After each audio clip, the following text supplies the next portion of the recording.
Ngayon po, ano po ba ang posisyon ng Iglesia ni Cristo sa usapin tungkol po sa dating Pangulong Rodrigo Duterte? Ayun po, we come to the crux of the matter. Yes po, opo. Para po sa mga kababayan po natin, ang posisyon po ng Iglesia ni Cristo ay ito.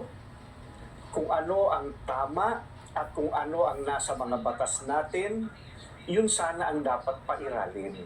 Huwag po itong pilipitin para umayon sa nais ng sinuman. Hindi po sumasang-ayon ng Iglesia sa anumang hakbangin na hindi naaayon sa mga batas ng ating bansa. Sapagkat ang batas po ang salalayang nagpapanatili ng kaayusan sa ating bansa. Kapag ang batas ay binaliwala, ay nagbubunga ito ng kaguluhan, hidwaan at kawalang hustisya. Alam niyo po iyan. Sino mang Pilipino o mamamayan ng ating bansa na may ginawang paglabag sa ating mga batas, dito dapat litisin sa ating bansa. Bakit po? Sapagkat gumagana naman ang sistema ng ating hustisya. Hindi po natin sinasabing wag litisin ang dating Pangulo sa mga iniaakusa laban sa kanya.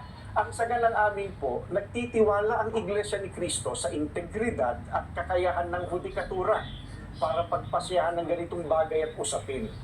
Ang mga hukom natin ay may kakayahan po na gampanan ang kanilang tungkulin, na ipataw ang tamang hustisya at pairali ng katarungan sa lahat ng sandali.